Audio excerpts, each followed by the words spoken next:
Bonjour à toutes et à tous, on va commencer. Donc, je suis Amandine Sanvicens, cofondatrice de l'association Paris Animaux Zoopolis. Donc, comme vous le savez sans doute, notre association donc, défend les intérêts des animaux et nous avons donc mené une campagne visant l'édification d'un monument à Paris en mémoire aux animaux de la Première Guerre mondiale. Alors tout d'abord, je tiens à remercier une personne sans qui nous ne serions pas là ce soir. Donc c'est Stéphanie Micléa, qui est membre de Paris Animaux Zoopolis et qui, bouleversée par l'ouvrage d'Éric Baraté, Bêtes des tranchées, a eu l'idée de cette campagne visant à l'édification de monuments à Paris en mémoire aux animaux de guerre. Je remercie infiniment Serge Barcellini, contrôleur des armées et président général de l'association Le Souvenir Français, donc, pour son soutien sans faille dans notre projet mémoriel et pour nous faire l'honneur de sa présence ce soir. Et incontestablement, le Souvenir Français a joué un rôle décisif dans la décision de la ville de Paris d'accéder à notre demande d'ériger une stèle en mémoire aux animaux de guerre. Je remercie chaleureusement l'association SNDA pour son soutien dans l'organisation de cette conférence. Par ailleurs, je tiens également à remercier les élus qui ont porté avec conviction dans leur arrondissement ou au Conseil de Paris notre souhait de création de lieux de mémoire pour les animaux de la Première Guerre mondiale. Donc, je vais les citer par ordre chronologique de dépôt des vœux. Donc, Fabienne Roumet, conseillère du 13e arrondissement. Florentin Letissier, adjoint à la maire du 14e arrondissement, Danielle Simonet, conseillère de Paris, Jacques Bouteau, maire du 2e arrondissement, René-François Bernard, adjoint à la maire du 7e arrondissement, Jean-Pierre Lecoq, maire du 6e arrondissement, et enfin la députée Claire Aupetit, qui a déposé une question écrite à l'Assemblée nationale sur cette question. Alors, cette conférence à laquelle vous allez assister a reçu le soutien de la mission Centenaire 14-18 et donc fait partie du programme Centenaire. Alors, notre association a fait un travail de recherche aux archives, mais également à la Bibliothèque historique de Paris, afin de trouver les liens qu'il y avait entre Paris et les animaux de guerre. Donc, c'est un travail qui n'est pas exhaustif, puisque malheureusement, beaucoup de documents ont été détruits. En tout cas, vous pouvez les retrouver, donc, ces liens, selon des photographies, des articles de presse sur le site zoopolis.fr. Et d'ailleurs, je tiens à remercier René Fuchs, ici présent, qui est conservateur en chef à la Bibliothèque historique de la ville de Paris, qui a réussi l'exploit d'identifier des photographies de la Grande Guerre. Et donc, grâce à lui, on a trouvé des lieux à Paris sur cette question. Alors, Éric Baraté, qui réalisera cette conférence, est professeur de droit à l'université Lyon 3 Jean Moulin. Il est spécialiste de l'histoire des animaux. Et depuis 2007, il est membre de l'Institut universitaire de France. Éric Baraté a publié de nombreux ouvrages, tous plus passionnants les uns que les autres. Donc, citons bien sûr Bêtes des tranchées, des vécus oubliés, que vous pouvez donc vous procurer à la librairie du musée de l'armée, donc sur la Première Guerre mondiale.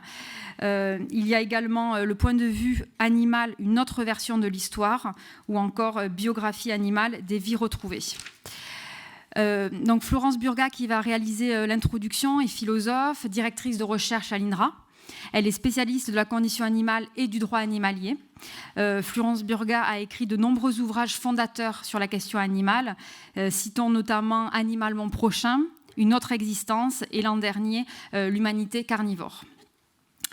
À l'occasion du centenaire de l'armistice de 1918, de nombreuses commémorations sont prévues partout en France. Les animaux enrôlés dans la Grande Guerre ont écrit une page de l'histoire largement méconnue. Malgré une comptabilité qui s'avère impossible, on estime que dans le monde, 11 millions d'équidés et des dizaines de milliers de chiens et de pigeons ont été employés dans l'effort de guerre. Les ânes, de par leur petite taille, portaient dans les tranchées munitions, courriers et vivres. Les chevaux et les mulets tractaient l'artillerie lourde et les obus sur le front. Les chiens messagers et ambulanciers portaient secours aux soldats blessés. Et enfin, les pigeons voyageurs délivraient des messages urgents et secrets. Rappelons aussi une chose impossible à quantifier et pourtant si déterminante dans une guerre, le moral des troupes, qui a tenu notamment grâce aux animaux, comme l'évoque si bien le commandant Raynal au fort de Vaux en 1916. Je cite « Le chien Kiki a été l'unique joie d'un enfer dont il a partagé toutes les souffrances et tous les dangers. » Le travail de mémoire est nécessaire afin que notre société ne recommence pas les erreurs du passé. L'enjeu majeur du devoir de mémoire est de faire le pont avec le présent pour agir avec plus de sagesse pour un monde pacifié. La campagne que notre association Paris Animaux Zoopolis mène depuis plusieurs mois a pour ambition que cette lumière du passé nous conduise à mieux traiter les animaux qui nous entourent aujourd'hui. Les mots gravés sur le monument de Coing, petite commune dans le Nord-Pas-de-Calais, un monument qui est à l'initiative du Souvenir français et de la Western Front Association, sont d'une grande justesse et je voudrais finir en vous les lisant. Avec fidélité et courage, les animaux ont beaucoup enduré et sont tombés pour nous. Sachons nous souvenir d'eux avec gratitude et affection, que leur souffrance et leur mort nous amènent à savoir apporter plus de gentillesse et de respect aux animaux vivants. Je vous remercie pour votre attention et en fait, je vais vous lire une autre citation que j'ai oubliée, mais qui est très importante, de Raymond Boissy, qu'il a écrit dans L'âne de gloire, qui a recensé en fait des témoignages de poilus sur Verdun. Il n'est pas besoin d'être diplômé de l'école de guerre pour comprendre et admettre que sans les ânes, nos courageux soldats de Verdun auraient perdu la bataille par manque d'eau, de nourriture, de grenades, de mitrailleuses, de torpilles. On nous a toujours dit que pour sauver la France, il fallait tenir Verdun à tout prix. Quel en a été le prix ? 400 000 morts et blessés français. Les ânes, personne n'a pris le soin de les compter. Avec leur sang, ils ont tracé un chemin de gloire que la voie sacrée ne pouvait seule atteindre. Il fallait que cela soit dit. Je vous remercie pour votre attention et je vais laisser la parole au contrôleur des armées et président général de l'association Le Souvenir français, Serge Barcellini.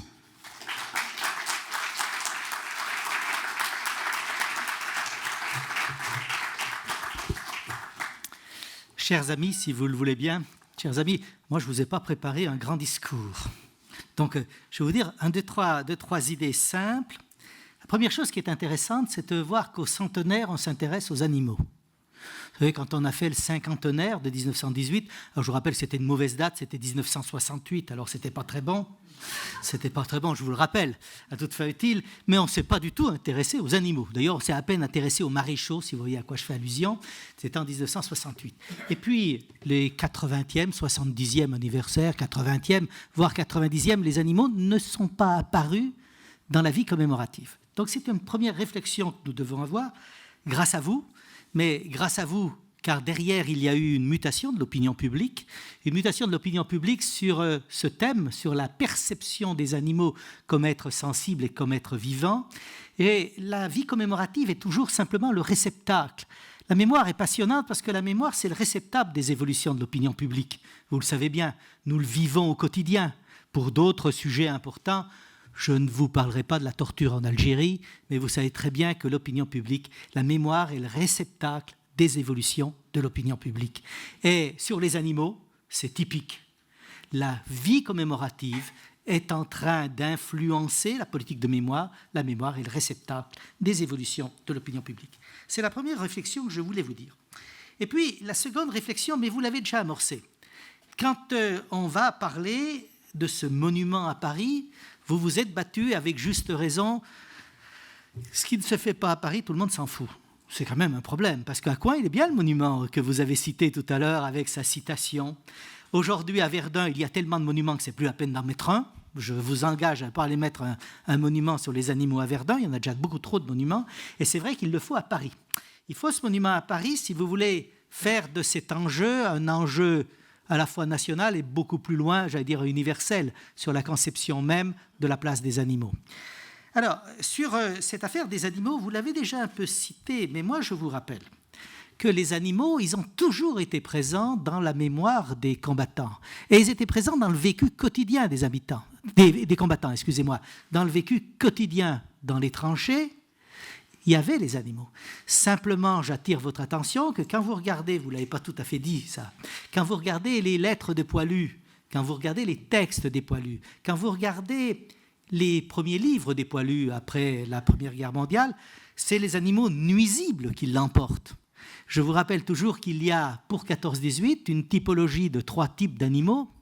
D'abord, les animaux nuisibles, alors le pou et le rat. Je vous signale que le pou et le rat et le cafard, c'est ce qui a touché le plus les poilus de 14-18. Bien, ça, c'est une donnée fondamentale. Et puis ensuite, il y a les animaux utiles là vous les citez toujours, c'est-à-dire les chevaux, les mulets, les ânes, les chiens, les pigeons, qui sont formidablement les animaux utiles, c'est quasi des combattants. C'est des quasi-combattants. Et puis il y a l'animal mascotte. L'animal mascotte, il joue un rôle colossal, car il vit auprès du poilu, c'est le chat, c'est le chien, qu'on va retrouver comme animal mascotte. Et dès l'origine, en 14-18 et à la sortie de la guerre, on parle de ces animaux. Simplement, on ne le met pas dans la vie commémorative. Ils ne rentrent pas, ils ne trouvent pas leur place dans la vie commémorative, et c'est ça le tournant du centenaire. Le centenaire, c'est qu'il rentre dans la vie commémorative. Enfin, je vous dirais, quand je vous disais, ils ne rentrent pas dans la vie commémorative, il y a quand même une remarque. Les animaux ont été abondamment présents sur les monuments aux morts, mais pas les vôtres. En fait, c'était les animaux symboliques qui étaient sur les monuments aux morts. Le coq, l'aigle, ça je peux vous garantir que le coq sur les monuments aux morts, vous serez battu vu le nombre de coqs qu'il y a marqué. Or, nous passons de l'animal symbolique à l'animal sensible aujourd'hui. C'est ça la grande différence. Le monument sur lequel nous nous battons collectivement, c'est justement pour quitter le symbole, pour entrer dans la réalité quotidienne et là dans la réalité vivante. Et votre pari, il est là. Votre défi, il est là. C'est sortir du symbolique dans lequel nous étions, dans une mémoire profondément encore symbolique, sortir du symbolique pour rentrer dans une mémoire plus vivante, plus présente, plus, qui touche à l'émotion. La dernière chose que je voudrais vous dire, c'est que le défi sera lourd. Le défi sera lourd, vous le savez, car il va falloir qu'on se mette aussi d'accord sur les textes. Ils ne sont pas simples, les textes. Moi, je crois fondamentalement, le texte qui va accompagner, j'ai failli vous lire le texte de Coin, quand je ne suis pas tout à fait d'accord avec le texte de Coin. Alors, je ne vous ai rien dit. Le texte de Coin, je l'ai mis sur vos petits papiers. Il va falloir qu'on se mette d'accord, car oui, les animaux sont absolument centrales. La mémoire des animaux, elle est centrale. Nous devons la faire, la tenir, la mettre en place. Et là, nous partageons. Le risque, c'est qu'il y ait attention, il y a une mémoire des hommes, il y a une mémoire des animaux. Ne faites pas une mémoire de confusion, ça risquerait de poser problème, mais ça, je vous fais entière confiance et nous trouverons les moments pour le dire, les lieux pour le dire et les textes pour les écrire. Merci.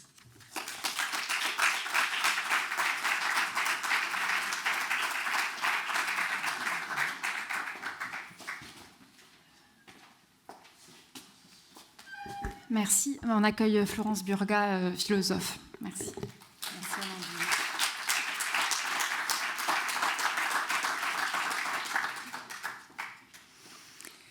Alors, quelques mots que j'ai préparés, que je vais lire. Je vous remercie par avance de votre attention.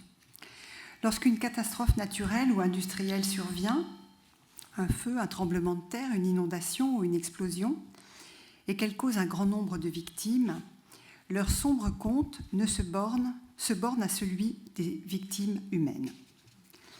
Pourtant, les animaux périssent eux aussi lors de ces catastrophes, entraînés à leur tour par les torrents de boue et noyés, asphyxiés et brûlés par les flammes.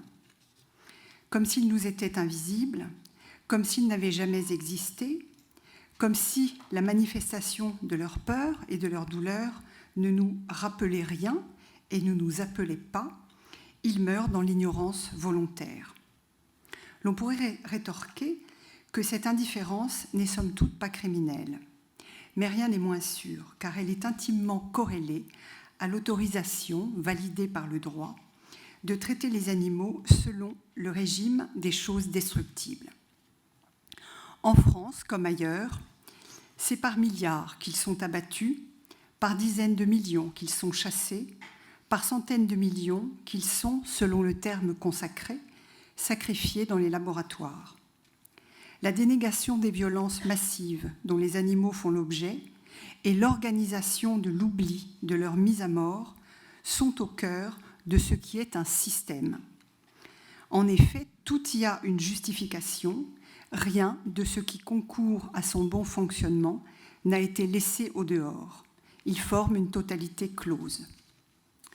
Cette cécité collective est entérinée par la décision du législateur, une décision fort ancienne et jamais remise en cause, de ranger les animaux parmi les choses. Lorsque, finalement, il les extrait des choses au motif qu'ils sont des êtres vivants doués de sensibilité, comme cela fut le cas en France en 2015, le législateur invalide dans le même temps et expressément la possible portée de cette qualité en affirmant que les animaux continueront à être traités comme des choses selon le régime des biens.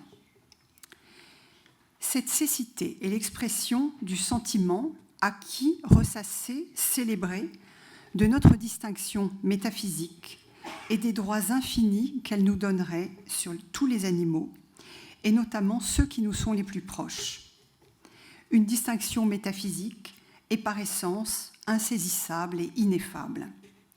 Les données de la biologie, de l'éthologie, de la psychologie, des sciences cognitives, qui réduisent pourtant la distance séparant les humains des animaux, ne sauraient donc l'ébranler.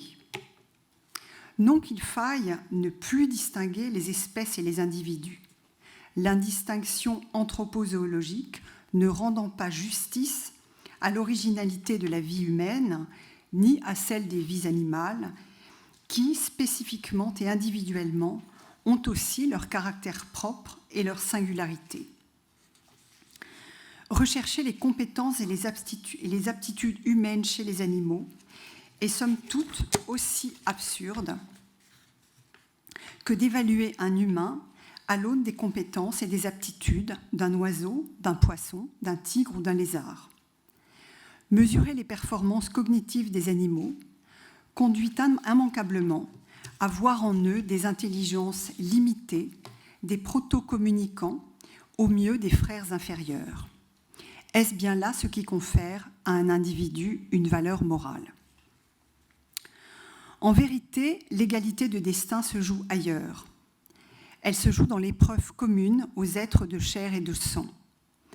Parmi tant de textes littéraires qui évoquent cette communauté, plus obscure et plus radicale que les parentés décelables dans l'enchaînement des idées et des raisonnements qui organisent les comportements des animaux, je songe au poème de Victor Hugo, Le Crapaud.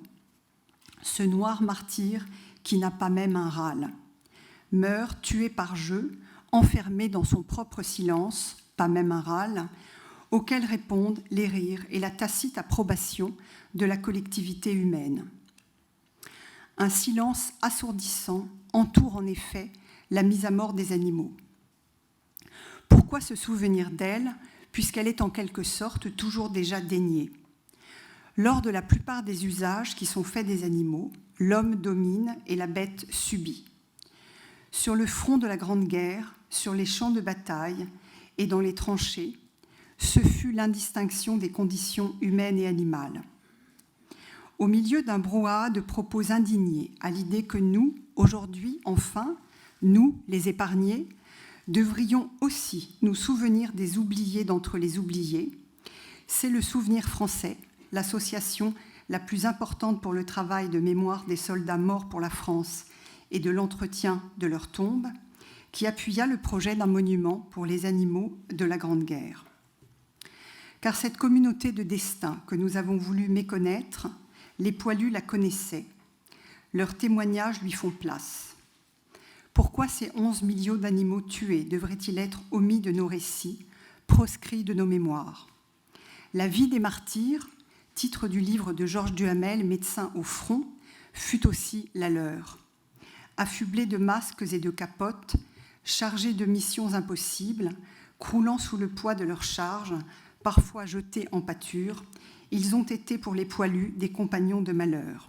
La peur, la douleur, les blessures, l'abandon, l'agonie furent le lot commun. Aucune stèle, aucun monument ne permet de s'acquitter d'une dette, en l'occurrence infinie. Ces édifices ne peuvent rien réparer et nous dédouanent en rien. Ils ont pourtant un double rôle à jouer. D'abord, celui de faire savoir, en intégrant cette réalité historique dans l'enseignement, que par millions, les animaux furent enrôlés dans la guerre des hommes.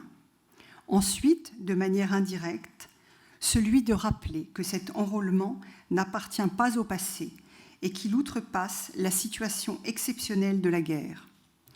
Que jamais autant qu'aujourd'hui, nous n'avons tué d'animaux et à des fins aussi diverses.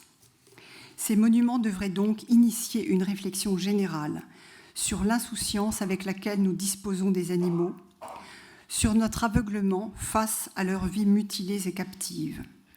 Nous savons pourtant que la détresse et l'angoisse les saisissent dans certaines situations et que mourir est aussi pour eux la fin de tous les possibles, que leur attachement viscéral à l'existence vaut le nôtre, quelle que soit par ailleurs la diversité des vies des uns et des autres. Ce souvenir, c'est penser à tous ceux qui chaque jour tombent sous nos balles et nos couteaux, expirent sur nos paillasses de laboratoire, s'amenuisent sous le poids de l'ennui, sont brutalisés. Ce souvenir, c'est garder en soi une trace qui fait son chemin. Merci.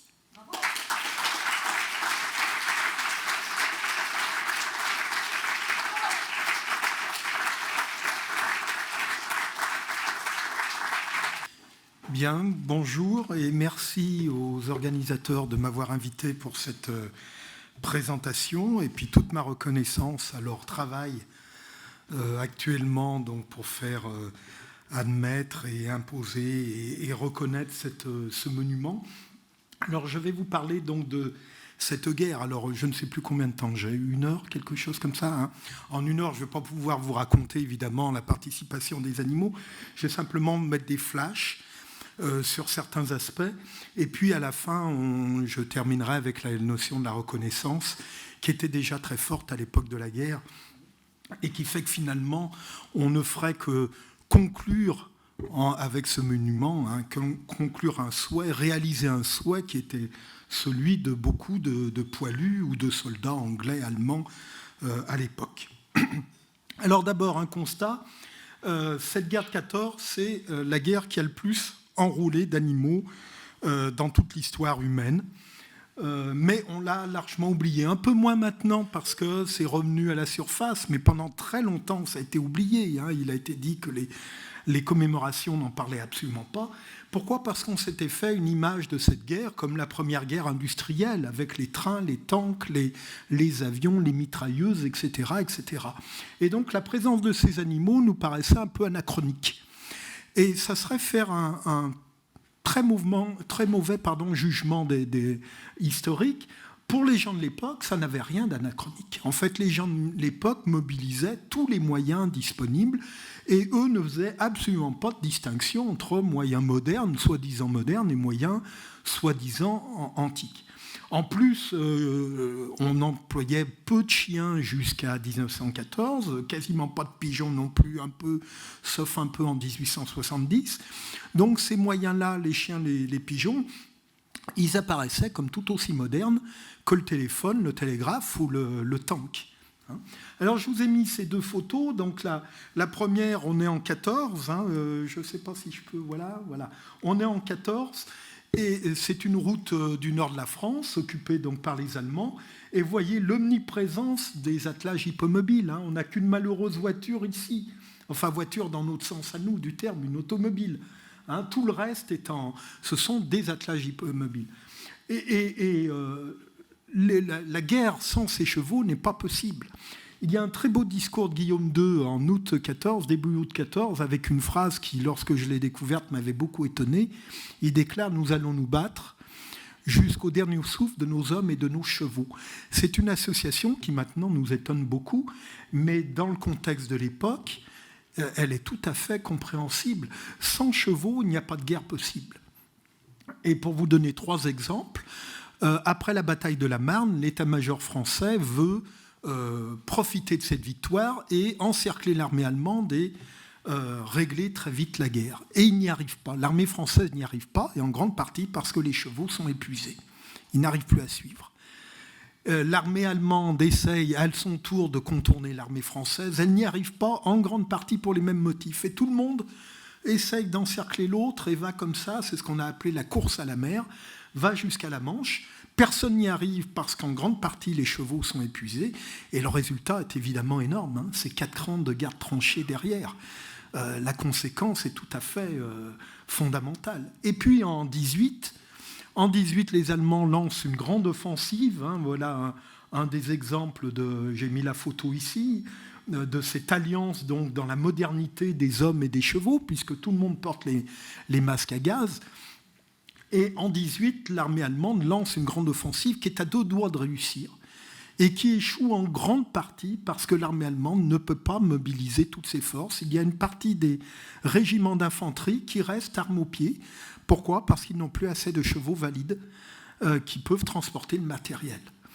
Et dernier exemple, si vous prenez les mémoires du maréchal Foch, et si vous regardez la dernière offensive, grande offensive, celle de l'automne 1918, qu'il prépare activement, à un moment, il écrit noir sur blanc, il n'avait pas de souci pour savoir s'il aurait assez de tanks, assez de canons, assez d'hommes, assez de munitions. Son grand souci, c'est est-ce qu'il aura assez de chevaux en état, en forme pour pouvoir suivre. Et donc ça montre à quel point cette guerre ne pouvait pas faire sans ces animaux. Mais ça a été oublié à partir des années 30. Et l'affaire est revenue dans le monde anglo-saxon. Ce sont les amateurs, au bon sens du terme, les historiens amateurs qui ont redécouvert cette participation des animaux à partir des années 70-80. Et puis ça a grossi petit à petit au fur et à mesure qu'on arrivait vers le centenaire. Et je vous ai mis des exemples. Alors il y a eu beaucoup de livres d'historiens amateurs, mais ici on a vu apparaître des expositions, comme celle-ci à Bruxelles, mais il y en a eu beaucoup d'autres. Des films, comme le film de Spielberg, Cheval de guerre, qui est l'adaptation d'un roman pour enfants, Cheval de guerre de Maupergo, etc. Et des monuments dont on parlera aussi à la fin. Et en fait, c'est tout un travail sociétal qui s'est mis en place par ces expositions, par ces films, par ces témoignages, que l'on retrouve. J'avais inversé les 2 images, mais enfin, elles se sont remises en mauvais ordre. Que l'on retrouve donc ici, par exemple, ce témoignage anglais d'un journaliste qui est allé interroger les derniers poilus, enfin les Tommies encore vivants dans les années 80, et pour savoir quels avaient été leurs contacts avec les animaux, les chevaux, mais aussi les chiens de tranchée, etc. Donc des recueils de témoignages extrêmement intéressants et qui ont permis cette réflexion petit à petit sur la présence des animaux. Et évidemment, cette réflexion sur la présence des animaux a bénéficié d'une réflexion plus large sur la souffrance des hommes, la souffrance des participants à cette guerre. Et j'ai mis là cette image qui est tout à fait révélatrice, qui est tout à fait symptomatique de ce cheval soufflé par une explosion et puis qui reste desséché petit à petit. C'est quelque chose très souvent mentionné par les poilus, enfin par les combattants. À l'époque, ça leur servait de panneau indicateur. Donc ils ne les enlevaient pas, donc il y avait la vache sur son arbre à tel endroit, donc tu tournes à droite, tu tournes à gauche. Mais évidemment, pour nous, c'est devenu un symbole de ces souffrances, comme il y a eu des souffrances humaines, évidemment. Alors, les historiens de métier ne sont arrivés qu'au sujet que bien après. Voilà un sujet où ce sont les amateurs qui ont ouvert le chantier. Et les historiens ne sont venus qu'à partir des années 2007-2010. En voilà un exemple là, avec cet exemple allemand, et avec une manière d'aborder le sujet qui est une manière, je dirais, humaine. C'est-à-dire, qu'est-ce qui intéresse ces historiens ? C'est comment les soldats ont utilisé les animaux. Vous avez par exemple un chapitre sur les pigeons voyageurs dans l'armée allemande. À la fin du chapitre, on sait tout sur la manière dont l'armée allemande s'est organisée pour utiliser les pigeons voyageurs, mais on ne sait rien sur les pigeons voyageurs. Et alors, j'ai voulu prendre, avec ce livre, donc, j'ai voulu prendre le fait inverse, c'est-à-dire me demander qu'est-ce qui se passe du côté des animaux dans cette guerre, pour ne pas en rester simplement à finalement un animal comme objet. On l'utilise pour tirer des obus, des canons, porter des obus, etc., etc. Mais évidemment, ces êtres vivants, ces êtres sensibles, ils ont évidemment vécu quelque chose. Alors, comment retrouver leur vécu ? Non, c'est pas là. Voilà. Comment retrouver leur vécu ? Eh bien, on a plein de documents là-dessus qui permettent de le faire. Alors, très peu dans les archives. Ça a été dit par je ne sais plus qui, mais c'était justement dit. la plupart des documents intéressants dans les archives ont disparu. Par exemple, aux archives de Vincennes, on sait qu'il y avait des recueils concernant les chiens qui répertoriaient leur arrivée, leur affectation, leurs blessures, leur démobilisation. Tout ça a disparu, sans doute parce que les archivistes ont considéré que ça n'était pas des documents historiques. Il n'y avait rien sur les hommes. Alors on a encore tous les documents sur les éventuelles promotions des conducteurs de chiens. Ça, c'est de l'histoire. Mais les recueils de chiens ont disparu. On a très peu de choses sur les pigeons voyageurs, etc., etc. Et en fait, il faut aller voir les témoignages des combattants. Je vous ai mis celui de Maurice Genevoix, ceux de 14, qui est sans doute, avec le recul, le plus beau témoignage côté français, le plus humain, celui avec lequel on a le plus de correspondance. Eh bien, il parle sans arrêt des animaux. Et il voit très bien les choses. Il a vraiment une empathie pour le monde animal, ce qui n'est pas le cas de tout le monde. Il y a plein de participants à la guerre qui, dans leurs documents, dans leurs lettres, dans leurs souvenirs, etc., ne parlent absolument pas des animaux. J'ai même trouvé dans les mémoires d'un artilleur une expression tout à fait symptomatique. Il dit à un moment « les canons arrivent au galop ». Comme moyen d'éliminer totalement le cheval, il n'y a pas mieux. Mais il n'empêche que beaucoup en parlent.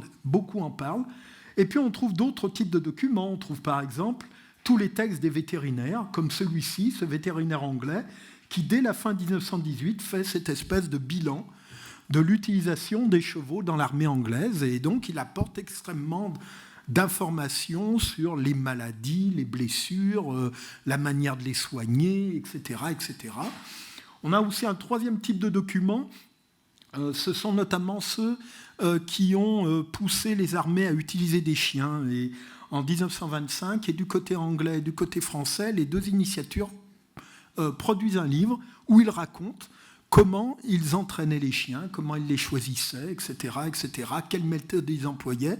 Et donc, on a aussi quantité d'informations. Alors, ces informations, eh bien, on peut les croiser avec ce qu'on sait actuellement en matière d'éthologie, c'est-à-dire de sciences du comportement, sur les chiens, sur les chevaux, et ça permet de comprendre des indications qui sont données dans les documents, et je vous montrerai tout à l'heure comment on peut faire pour croiser cela entre documents historiques et puis savoir actuel, et ça permet donc de retrouver ces vécus. Alors une partie, évidemment, puisqu'on est dépendant de ce que les hommes ont bien voulu noter, mais ça permet quand même de comprendre pas mal de choses, de réaliser des choses, et ça permet de complexifier l'histoire. Autre type de documents, ce sont les photos. Alors là, il y en a plein, des photos. Et là aussi, ce sont des documents qui soit apportent des informations nouvelles, soit permettent de conforter des informations dans des textes. Notamment, j'avais trouvé pas mal de textes d'anglais racontant comment dans les Flandres, dans les trous d'obus remplis de boue, les chevaux pouvaient tomber et littéralement être enlisés, comme dans des sables mouvants, disparaître littéralement là-dedans. Quand on lit le texte, ou les textes, on se dit peut-être qu'ils exagèrent un petit peu. Ben non, on trouve des photos qui montrent ce genre de choses, et donc ça permet de valider. Et puis, il y a des choses, des photos permettent d'apporter des choses pour lesquelles on n'a pas de document du tout. Alors, comment utiliser ces documents et comment retrouver le vécu des animaux? Alors, je commence avec la réquisition des chevaux. Ça, c'est quelque chose de très intéressant, puisqu'on est dans un quartier où il y a eu beaucoup de réquisitions de chevaux. Alors, voilà un exemple l'exemple à gauche. On est l'été 14, ça doit être à Paris d'ailleurs, avec le comité de sélection ici, comprenant des militaires, des civils, et puis on examine chaque cheval et on décide s'il est bon pour le service ou pas. Alors, on n'a aucun texte qui raconte qu'est-ce que ça veut dire pour un cheval d'être réquisitionné. Les chevaux n'ont pas témoigné, on n'a pas de texte. Par contre, on a des documents qui racontent, notamment des documents des officiers des bureaux, qui racontent comment les propriétaires de chevaux arrivent et donnent toute une série de conseils. Mon cheval, il s'appelle Bijou, pour qu'il avance, il faut lui gratter derrière l'oreille, il faut lui parler de telle manière, il faut lui taper un petit peu sur la croupe, etc., etc. Ça renvoie très souvent à la place privilégiée du cheval à l'époque, notamment dans les fermes, où le cheval est vraiment l'animal roi, où il y a un lien très fort, notamment avec le paysan. Et ça renvoie aussi à la condition relativement privilégiée du cheval en 1914 dans ces milieux-là. Et évidemment, si on croise ça avec l'éthologie actuelle, eh bien on peut se dire ou à peu près s'imaginer ce que ça veut dire pour un cheval d'être réquisitionné, c'est-à-dire qu'il est amené par son maître, donc il est habitué à une voix, il est habitué à un parler, il est habitué à des mots. Si son maître est auvergnat, il parle un patois auvergnat, c'est pas la même chose que le breton. Bref, il est habitué à tout un environnement et on sait maintenant que les chevaux sont très capables de discriminer les hommes, ils les reconnaissent très bien, ils font très attention aux odeurs, au visage, au toucher, etc., etc. Donc ils sont très attentifs à tout ça. Et ce cheval, lorsqu'il arrive là et qu'il passe de l'autre côté, eh bien c'est un autre monde. C'est l'effondrement d'un monde et c'est un monde nouveau. Il va se retrouver entassé avec plein d'autres chevaux. Or on sait maintenant que les chevaux n'aiment pas la nouveauté, notamment ils sont perturbés lorsqu'il y a de nouveaux chevaux. Alors là, en termes de nouveaux chevaux, là, celui-ci par exemple, il est récompensé, il se retrouve avec plein de chevaux qu'il ne connaît absolument pas. C'est très perturbant pour eux. Il se retrouve avec des odeurs nouvelles, des parlers nouveaux. Si son artilleur, s'il est bercé dans l'artillerie et que son artilleur est breton et se met à parler breton, pendant un moment, il est totalement perdu. On sait, ça les gens de l'époque le remarquent, qu'un cheval de trait, s'il se retrouve avec un cavalier sur le dos, il est perdu. Inversement, un cheval de monture, enfin de cavalier, s'il se retrouve dans un attelage, il est perdu. Et alors tout ça, évidemment, les hommes n'y font pas attention, mais ils s'en rendent compte en septembre-octobre, lorsque les vétérinaires constatent qu'il y a une surmortalité équine, ils le mettent noir sur blanc, et là ils comprennent que c'est alors surmortalité équine qui n'est pas due aux balles, aux obus, etc., qui est due, les animaux tombent malades, font de la déprime, ne mangent plus, etc., etc., qui est due au fait, les vétérinaires le mettent noir sur blanc, que les animaux ne se sont pas adaptés. La rupture a été beaucoup trop brutale et ils n'ont pas su faire, une bonne partie n'a pas su faire le pas. Autre exemple de réquisition, vous l'avez donc à droite, c'est un autre style de réquisition, puisque à partir de l'octobre-novembre, l'armée française, l'armée allemande, l'armée anglaise réalisent que la guerre va être plus longue que ce qu'on prévoyait. Il faut surtout penser qu'à l'époque, on croyait que la guerre, ça serait quelques semaines. Donc, qu'il y ait beaucoup de morts en chevaux, ça ne gênait pas trop, parce que, il fallait aller vite, tant pis, l'important, c'était de gagner la guerre. Là, à partir de l'automne, tout change. Et on se rend compte qu'on va manquer de chevaux, et donc on va en acheter en Amérique. Avec un problème, c'est que les Anglais qui ont la livre sterling, qui est la monnaie mondiale, c'est l'équivalent de dollar maintenant, raflent tous les bons chevaux, et que les Français, qui n'ont que le franc, se retrouvent avec des chevaux moins bons, y compris, alors on le sait, par des vétérinaires qui ont été envoyés pour chercher ces chevaux jusque dans les grandes plaines américaines, y compris des Mustangs, ayant à peine connaissance des hommes. Et notamment, je pense à ce vétérinaire qui raconte ensuite dans sa thèse d'après-guerre comment il voit arriver les cow-boys poussent des troupeaux de Mustangs vers le centre de tri, et puis chaque vétérinaire donc se met à trier le cheval, on le palpe et on dit il est apte à la guerre ou il n'est pas apte à la guerre. Et qu'est-ce qu'on fait ? On casse les groupes sociaux. Il y a dans la même famille, dans le même clan, il y en a qui sont pris, d'autres qui ne sont pas pris. On touche les chevaux, ce sont des chevaux qui n'ont absolument pas l'habitude de ça, etc., etc. Ces chevaux se retrouvent ensuite dans des trains jusqu'au port américain, puis dans des bateaux, dans des conditions extrêmement dures, puis à nouveau dans des trains, et ils arrivent comme ça à Paris. On a toute une série comme ça de photos qui racontent comment on fait le débourrage de ces chevaux. On doit faire ça en 15 jours, parce qu'on en a besoin de ces chevaux. Le débourrage, et donc on doit leur apprendre à accepter, par exemple ici, à avoir un cavalier sur le dos. Alors vous avez donc le soldat qui est à cheval, qui tient le cheval, et puis vous avez le deuxième soldat qui va arriver, alors on le sait parce qu'on a les autres photos, il va arriver, ça se fait progressivement, alors dans un premier temps il met une couverture, puis il met ses mains pour que le cheval sente qu'il y a quelque chose sur le dos, puis après il met une selle, puis après il tente de monter, puis après il monte, etc., etc. Et on fait pareil pour les chevaux d'artillerie, il faut les mettre dans des attelages. Le problème, évidemment, alors ces chevaux, on le voit ici, hein, ces chevaux n'ont pas du tout l'habitude de ça, ils résistent, beaucoup résistent. Hein, là aussi, un vétérinaire raconte qu'à La Rochelle, lorsque les chevaux arrivent, on les parque dans des hangars en bois et ils veulent s'enfuir, ils donnent des grands coups dans les parois en bois et il faut entourer les parois de chaînes pour qu'elles tiennent. Hein, parce qu'autrement, de la même manière, quand on les fait descendre des bateaux, il y en a qui sautent par-dessus les rambardes, les passerelles et qui se retrouvent dans le port, dans l'eau. Hein. Donc on prévoit ça aussi, il y a des équipages qui sont là pour rattraper ces chevaux. Et alors, ces chevaux, en fait, en 15 jours, ils sont très mal débourrés.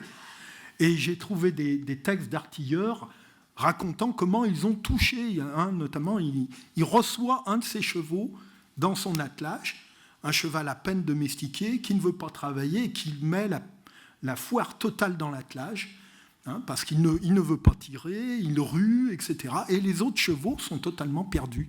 Ils ne savent plus ce qu'il faut faire. Hein, et ça les inquiète beaucoup. Et alors, que font les hommes ? Eh bien, ils emploient la violence, évidemment, pour essayer de faire céder cet animal. Ce qui, évidemment, renforce le stress, ce qui fait que le devenir de ces chevaux, de ces mustangs, est relativement limité. Hein. En fait, eux aussi ne s'adaptent pas beaucoup. Hein. Il y a une surmortalité, d'ailleurs, à l'époque, des pur sang, qui sont habitués à courir 2 km très vite, mais pas à marcher sur 80 km par jour, 8-15 jours de suite, et puis des chevaux lourds. Les chevaux de trait dans les mines, par exemple, pareil, ils peuvent tirer 10 tonnes sur 300 mètres, mais pas faire 80 km. Donc les chevaux extrêmes meurent très très vite, disparaissent très très vite, et restent les chevaux plutôt polyvalents. Alors ça entraîne tout ça, il y a des incompréhensions humaines, il y a aussi des attachements, mais des incompréhensions que l'on comprend mieux maintenant et qui nous permettent de voir un peu ce qu'a pu être le vécu. Alors l'une de ces incompréhensions les plus fréquentes, ce sont les chargements. Les T14, on a plein de documents, côté allemand, italien, autrichien, enfin tout ce que vous voulez, qui racontent que les chevaux ne veulent pas monter dans les camions ou dans les wagons et qu'il faut s'y mettre à plusieurs. Là, vous avez le cas d'un cheval blessé dans l'armée anglaise que l'on met dans un camion d'infanterie. Il faut être quand même 2. Mais les T14, il faut être 8.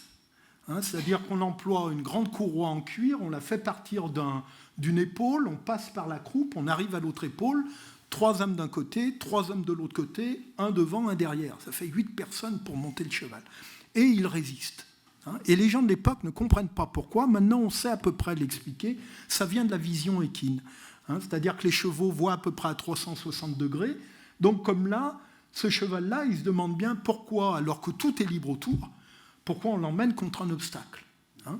Et puis, deuxième chose, si le temps est clair, eh bien, il va y avoir un fort contraste entre, par exemple, le wagon, la paroi du wagon très lumineuse et l'intérieur très sombre. Et les chevaux ont une accommodation au sombre très lente. Un peu comme nous, lorsqu'on conduit tôt le matin ou tard le soir et qu'on a le soleil à ras, hein, sur la route, des fois on arrive dans des zones d'ombre, on ne voit plus rien, et qu'est-ce qu'on fait ? On freine. Les chevaux font la même chose. Hein. Donc ce sont des attitudes très rationnelles de leur part, mais qui ne sont pas comprises par les hommes. Et que font les hommes ? Ils qualifient les chevaux de bêtes et puis ils les frappent, ce qui évidemment pour les chevaux est extrêmement stressant. Puis ensuite le voyage en train. Comme beaucoup de paysans, la plupart des chevaux n'ont jamais pris le train. Hein. Donc c'est totalement une nouveauté. Alors ceux qui résistent s'habituent. Hein. 6 mois plus tard, les chevaux sont habitués, mais le premier coup est toujours très dur pour eux. Autre exemple d'incompréhension, c'est l'abreuvement. On voit bien comment les T14, notamment dans l'armée française, on prend peu de temps pour les nourrir, pour les abreuver, etc., parce que c'est dangereux.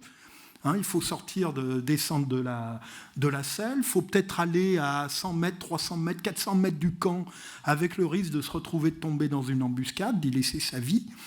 Donc on limite au minimum. Et là aussi, ça va beaucoup jouer sur la surmortalité équine avec des animaux qui ne mangent pas assez, qui ne boivent pas assez. Alors, à la décharge des hommes, et c'est pour ça qu'aller du côté des animaux, ça permet de comprendre beaucoup plus de choses, on sait maintenant que les chevaux connaissent une espèce de déshydratation qui ne donne pas un sentiment de soif très accentué, contrairement à nous. Hein. ce qui veut dire qu'en fait, ces chevaux n'ont pas donné suffisamment de signes de volonté de boire ou de manger à leurs cavaliers. Et il y a eu là une espèce d'incompréhension réciproque qui a eu beaucoup de conséquences. Alors les efforts équins, ils ont été extrêmement importants, un petit peu dans la cavalerie, mais c'est quand même très réduit. Alors il y a eu des charges de cavalerie jusqu'en 1918, régulièrement, ponctuellement, mais avec énormément de morts, évidemment. Alors pourquoi énormément de morts ? Là aussi, c'est quelque chose au départ que je ne comprenais pas. Ces charges de cavalerie groupées où l'on va quasiment à la mort, puisqu'en face, vous avez notamment, par exemple, les mitrailleuses allemandes, et il revient pas grand monde. Et en fait, on comprend lorsqu'on se place du côté des chevaux. Charger groupé, c'est le seul moyen pour empêcher les chevaux de percevoir le danger. C'est-à-dire de percevoir les cris, les bruits de canons, de balles, etc. etc. Charger ensemble, il y a le phénomène de grégarité. Il y a aussi le fait que le cheval qui se trouve derrière d'autres chevaux, il ne voit plus rien. Ça, on le sait par les cavaliers. Céline, par exemple, raconte, non pas dans ses romans, mais dans un témoignage, lui, il a été cuirassier, il raconte comment, lorsqu'on charge, un homme ne voit plus rien. Il y a plein de poussière. Il arrive plus beaucoup à contrôler son cheval, et donc sa seule préoccupation, c'est de sortir son sabre et puis de donner quelques coups à droite et à gauche en espérant sauver sa peau. Bien, un cheval, c'est la même chose. Il ne contrôle plus rien, il se retrouve en fait enfermé dans le bruit des autres chevaux, et puis il va se concentrer de plus en plus sur les obstacles qui sont devant lui, c'est-à-dire les autres chevaux qui sont tombés, les corps d'hommes, etc. Il faut passer par-dessus. Et donc, c'est le seul moyen pour les faire aller. Si on chargeait en ligne, eh bien, très vite, le cheval se concentrerait sur les bruits, sur le danger, et en fait, il voudrait repartir dans l'autre sens. Il ne demanderait même pas l'avis des gens, il partirait dans l'autre sens. Donc, on voit à quel point on est dépendant finalement des chevaux, puisqu'on est obligé de charger groupé. C'est quasiment suicidaire, mais on ne peut pas faire autrement. Alors ça, ce sont les charges de cavalerie. Bon, elles ne sont pas très utiles. La cavalerie va surtout servir en 14 de reconnaissance. Et puis après, pendant la guerre des tranchées, on veut s'en servir surtout après l'attaque de l'infanterie. C'est-à-dire que l'infanterie attaque et la cavalerie serait là pour occuper le terrain. Ça va servir quelques fois, mais en fait, jamais vraiment d'une manière décisive. Alors l'effort le plus important, ça a été l'effort de trait ou de bas, que vous avez ici pour les chevaux. Enfin là, ce sont des mulets dans l'armée britannique. Et cet effort est extrêmement important, avec là aussi un problème du côté des chevaux, des mulets, c'est qu'ils ne signalent pas leur fatigue. Un cheval va jusqu'au bout de ses forces, jusqu'à ce qu'il lui arrive deux choses. Soit il s'écroule sur place, crise cardiaque, vous avez le cas ici, soit il refuse d'avancer. Et les soldats de l'époque savent très bien que lorsqu'un cheval refuse d'avancer, vous pouvez bien taper tout ce que vous voulez, c'est fini, il est à bout. Donc on le dételle, on le met sur le côté, puis il va mourir sur place. Alors là, c'est là que la mortalité est la plus forte. La mortalité n'est pas due au combat, aux balles, aux obus. Il y a évidemment des chevaux qui meurent de ça, mais la plupart meurent du surtravail. Et puis l'autre partie, ce sont les épidémies. Parce que les chevaux sont pas assez nourris, sont fatigués, etc. Ils deviennent beaucoup moins résistants. Et les épidémies galopent évidemment dans ces zones-là. Alors, on va mobiliser énormément de chevaux, d'équidés, mais aussi, par exemple, dans les Alpes italiennes, ce sont beaucoup les ânes, les mulets, parce qu'il faut monter sur les pentes très fortes, et ça, les chevaux ne sont pas capables de le faire. Et les taux de mortalité sont très variables selon les pays. En France, on estime que le taux de mortalité était à peu près de 40%. C'est-à-dire sur 1 800 000 équidés mobilisés, il en est mort à peu près 800 000. C'est un taux énorme. Si on l'avait appliqué aux hommes, il y aurait eu 3 millions de morts et non pas 1,3 million. Donc vous voyez l'échelle. Côté anglais, on est plutôt autour de 20% parce que les Anglais, à la fois, ils ont un front plus petit, et puis aussi parce qu'ils sont beaucoup plus précautionneux. Peut-être qu'on pourra en parler au moment des questions. Hein, donc une très forte mortalité, mais ces chevaux, ces mulets, ces ânes ont été absolument indispensables parce qu'ils étaient complémentaires. Ils passaient là où les voitures, les camions, voire les tanks ne pouvaient pas passer. Hein, dans les petits chemins, par exemple, dans les campagnes, où les camions automobiles ne pouvaient pas passer, l'attelage passait encore. Dans les chemins, les sentiers ou les terres boueuses, eh bien, les chevaux peuvent passer, les camions ou les voitures ne peuvent plus. Hein, donc c'est tout à fait complémentaire. Avec un problème, c'est qu'on voit très bien, notamment dans l'armée française, mais aussi dans l'armée allemande, on voit très bien l'effet de deux choses. Première chose, tout le 19e siècle va parler du cheval moteur. Hein, c'est une grande idée qui vient évidemment de Descartes et que les zootechniciens, les spécialistes de l'élevage vont vouloir développer. Et notamment dans les mines, on parle du moteur animal. Et on voit très bien comment finalement cette idée de cheval moteur est presque devenue une réalité. Et ça a poussé notamment l'état-major français à demander beaucoup de choses en 14. Deuxième affaire,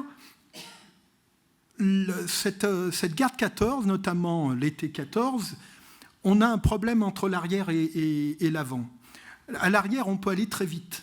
Il y a les trains, il y a les taxis, il y a les camions. On peut déplacer très rapidement les troupes. À l'avant, on n'a que les chevaux. Et donc, il y a un problème de différence de tempo. Et on va demander, en fait, aux chevaux de suivre. Et c'est pour ça que l'été 14, l'armée française va demander à des corps de cavalerie ou d'artillerie, etc., de faire 8 jours, 15 jours de suite, 80, 100 km par jour. La plupart des chevaux ne sont absolument pas habitués à ça. Et donc, ce sont des demandes, d'ailleurs, qu'un Napoléon, un siècle avant, n'aurait jamais demandé.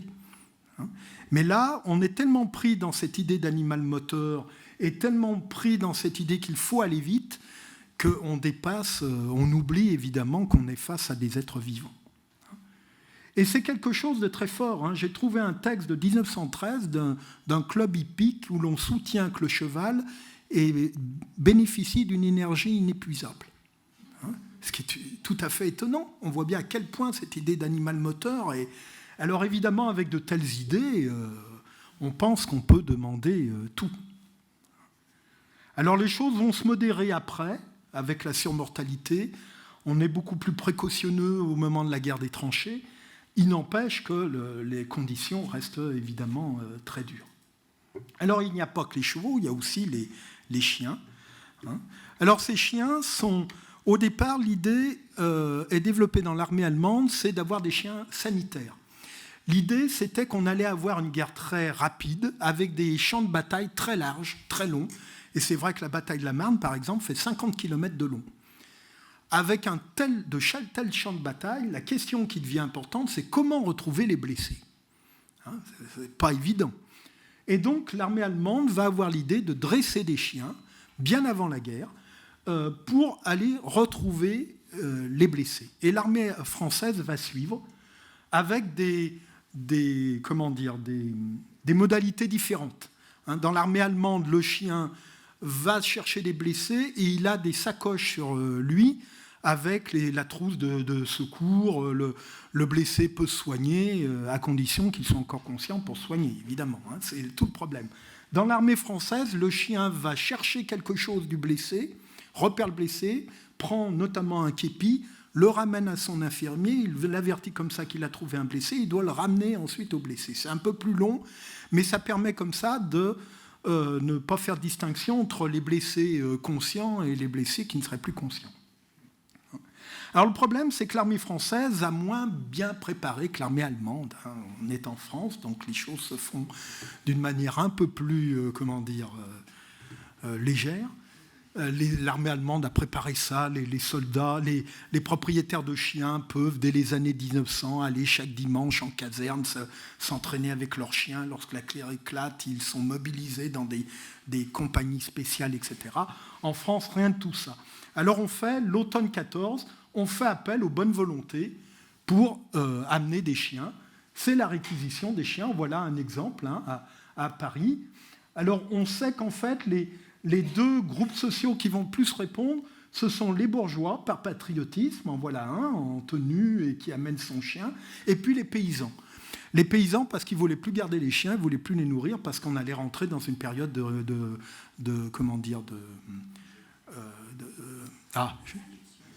restriction alimentaire, merci, je perdais le mot.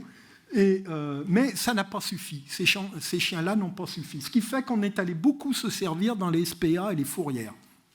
Avec un problème majeur, c'est que les SPA et les fourrières de l'époque, on n'avait pas des chiens de compagnie, c'était essentiellement des chiens errants. La plus grande partie des chiens étaient des chiens errants. Avec un problème, c'est que les chiens errants, ils vivent dans les villes, ils vivent à côté des hommes, mais ils ne vivent pas avec les hommes. Ils n'ont pas de contact. À l'époque, vous approchez d'un chien errant, il s'enfuit. Ou alors, s'il se sent en danger, il vous mord. Ce n'est pas du tout nos chiens de compagnie. Si vous en séparez, notre chien de compagnie vit l'anxiété de séparation. Le chien errant, lui, l'anxiété de séparation, il ne connaît pas. C'est au contraire l'anxiété de rapprochement. Et alors, ces chiens, donc, on va les réquisitionner, puis on les entraîne. Voilà, on a aussi une autre série de photos où on essaye d'entraîner donc, nos chiens sanitaires. Et voilà, donc à la française. Donc vous avez le chien doit apprendre à reconnaître le costume français. Alors il est aidé quand même parce qu'il y a le pantalon rouge. Alors il faut que ce soit un chien patriote. Donc il n'est pas question d'aller aider des Allemands. Donc vous avez ici un Français vêtu en allemand qui, vous voyez, il lève le bras, il appelle, etc. Il essaye de perturber le chien. Et il ne faut pas que le chien soit traître à la patrie, il faut qu'il n'aille voir que... Et donc le chien, là on le voit en train de prendre le képi, et il doit le ramener à son infirmier. Alors on sait par Pierre Ménien, qui a raconté ça après la guerre, que ça marche plus ou moins bien, il y a pas mal de chiens qui n'ont pas envie de répondre à ça, parce que ce sont des chiens errants. Et puis après, lorsqu'ils partent sur la guerre, au front, il y a pas mal de déserteurs aussi, chiens non patriotiques... et qu'on lâche et qu'on ne revoit jamais. Il y en a même un, on le retrouve à Paris, il rentre chez lui. Il n'y a pas de raison. Donc ça marche plus ou moins bien. Et puis, surtout, le rôle de ces chiens sanitaires va s'arrêter avec la guerre de tranchées, parce qu'avec la guerre de tranchées, là, vous n'avez plus besoin de chercher les blessés. Ils sont entre les tranchées, on les entend, évidemment. On ne l'avait pas prévu, cette guerre-là, mais le rôle diminue. Je vais passer d'abord à ça. Et ces deux autres rôles qui vont se développer, c'est le premier, dès 1915, dès l'hiver 15, c'est une invention française dans les Vosges, c'est le chien de tranchée.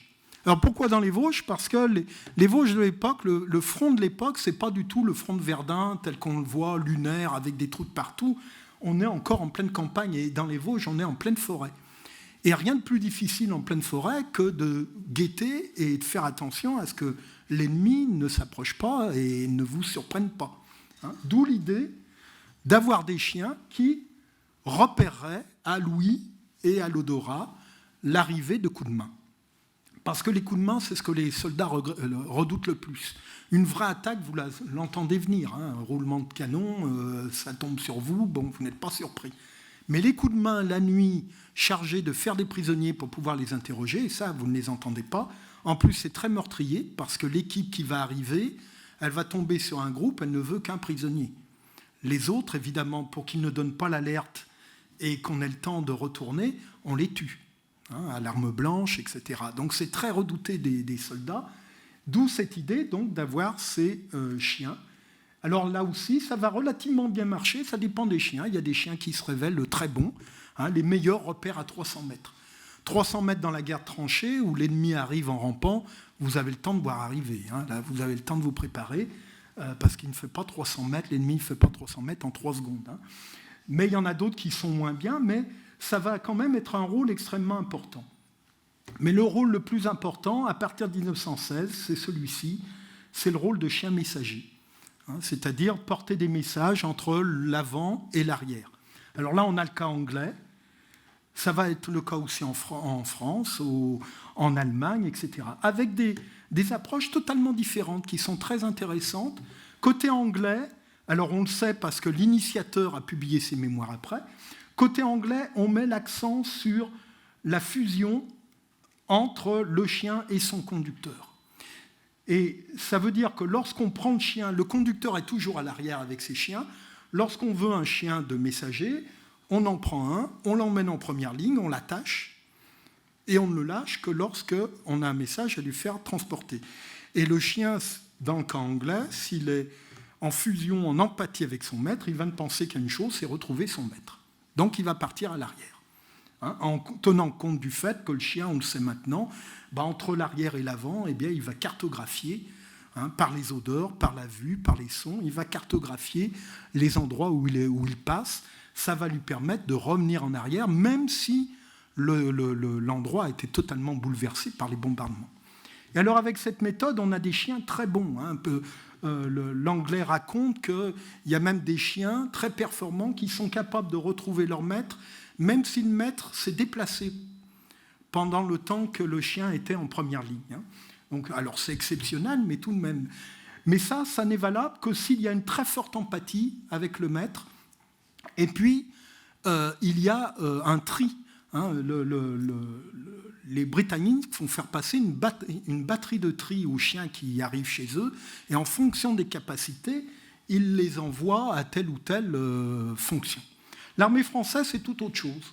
C'est à la française. Et donc, pour ceux qui ont connu le service militaire, tu es cuisinier, tu feras chauffeur. C'est à peu près ça. C'est à peu près ça chez les Français. Il n'y a pas de batterie de test. Et on ne veut absolument pas de lien avec le conducteur. Parce que le conducteur, il peut être blessé, tué, il peut être réformé, il peut partir en permission, etc., etc. Donc, on va faire ce qu'on appelle un conditionnement. Et donc, on va apprendre au chien à faire attention. Dans un premier temps, on pose un fanion par terre, puis on l'emmène un peu plus loin. Et quand on pose un deuxième fanion par terre, il doit retourner au premier. Et il suffit, petit à petit, d'éloigner les fanions.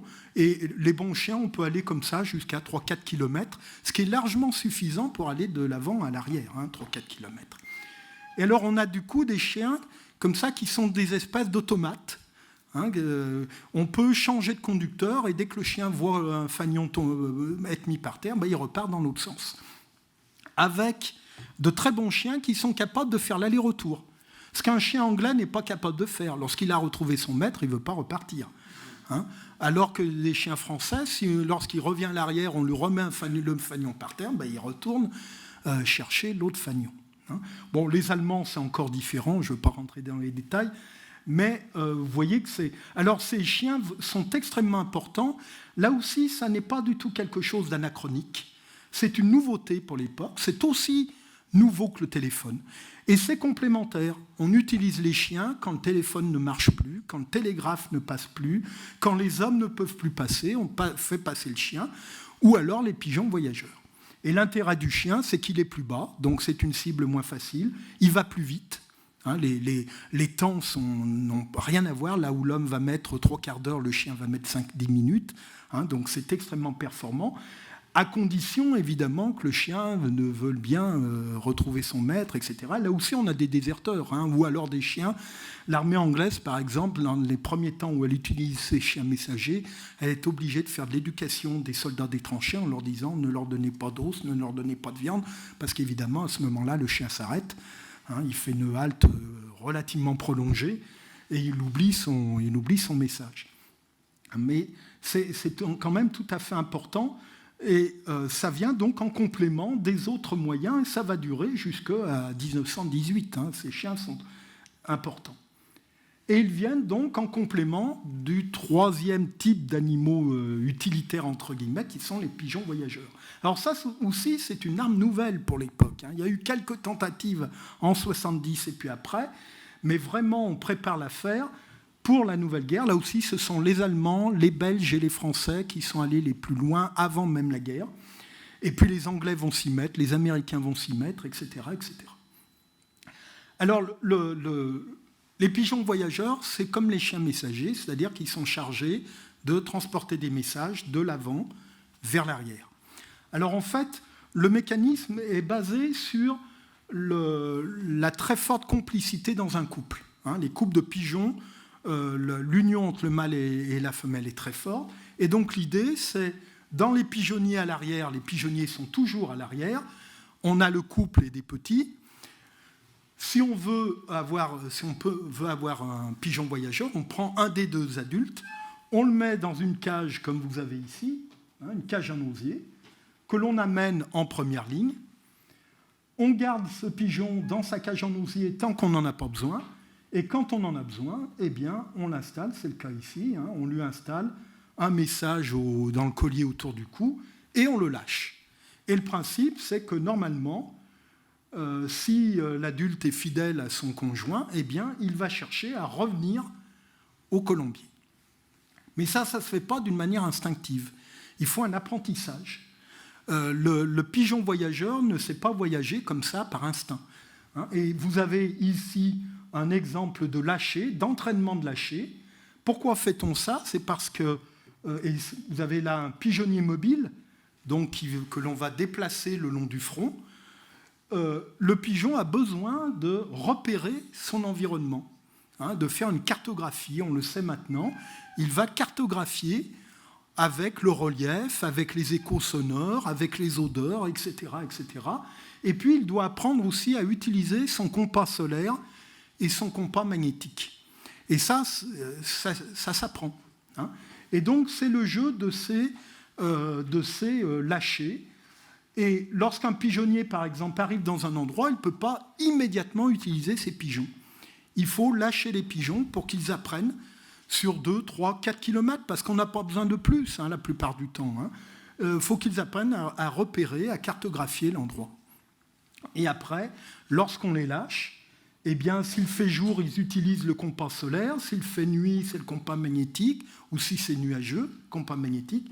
Et donc, ils se repèrent et ils prennent leur direction comme cela. Alors, il y a des pigeons meilleurs que d'autres, évidemment. Et ces pigeons, on le sait maintenant, sont très sensibles. Les gens de l'époque le devinaient, mais ils n'en avaient pas la preuve. On sait que ces pigeons sont très sensibles aux compagnons humains qu'ils ont. Le pigeon est capable de différencier les hommes. Il est capable de différencier les visages, de différencier les odeurs, etc., etc. Et il est capable de voir s'il a en face de lui quelqu'un qui a de l'empathie pour lui ou qui n'en a pas. Et donc ça rejaillit beaucoup sur la performance du pigeon, ça aussi. Alors ces animaux, ces pigeons, on ne connaît pas exactement leur nombre. On peut estimer sur le front ouest à 200 000. Ils vont jouer un rôle de plus en plus important au fur et à mesure de la guerre, et eux aussi viennent en complément. Par exemple, les pigeons du fort de Vaux, lorsque le commandant Raynal n'a plus de téléphone, lorsque le télégraphe optique ne marche pas parce qu'il y a tellement de poussière, il y a tellement de terre soulevée qu'on ne voit plus, eh bien à ce moment-là, on utilise, et lorsque les hommes ne passent plus, eh bien on utilise les pigeons. Alors ces pigeons ont un taux de réussite relativement important parce que c'est une petite masse, donc ils ont moins de chances ou de risques de se faire prendre. Le moment le plus risqué, c'est évidemment au moment du décollage. C'est là où ils peuvent être atteints essentiellement par des éclats d'obus. Alors il n'y a pas, ça a été dit tout à l'heure, il n'y a pas que les animaux utilitaires, il y a aussi quantité d'animaux dans les tranchées. On le sait par les témoignages. Il y a les animaux que les soldats trouvent sur place, parce que les paysans se sont enfuis et ont lâché sur place les chevaux, les ânes, les vaches, les chiens, les chats, etc. Une partie de ces animaux se font massacrer par les combats ou se font manger, mais il y en a une partie qui reste et qui sont adoptés par les soldats. Il y a aussi les animaux qu'on amène de l'intérieur, et notamment des chiens et des chats. Une partie sont adoptés sur place, mais on a plein de témoignages de soldats qui, en cachette, amènent leurs chiens, d'officiers notamment. Dans l'armée allemande, c'est tout à fait normal. Les officiers amènent leurs animaux. Et vous voyez donc ces animaux qui ici, là, vous avez un chien, qui partagent la vie quotidienne. Et puis, il y a quantité d'oiseaux capturés, d'animaux sauvages capturés, de hérissons, de renards, etc., etc., et que l'on apprivoise petit à petit. Et les soldats ont souvent du temps dans cette guerre tranchée. On ne se bat pas sans arrêt. Et donc, ils passent beaucoup de temps avec leurs animaux. Et puis, vous avez cet exemple-là, ce qui est très célèbre, c'est l'âne Tini. C'est un âne une troupe britannique trouve le long d'une route, il est blessé, en partie pas agonisant, mais bien blessé, et la troupe britannique va le soigner et va en faire sa mascotte. Et donc on sait que il va très bien aimer prendre le thé, hein, c'est une de ses passions tout à fait normales dans l'armée anglaise, et puis qu'il n'hésite pas à rentrer dans les tentes des officiers, à se promener, etc. Ça devient une véritable mascotte. Mais alors on a des ânes, on a des singes, puisque l'armée britannique est une armée coloniale, donc les régiments arrivent des Indes ou d'autres parties du monde avec des ours, des singes, des dromadaires, des lions.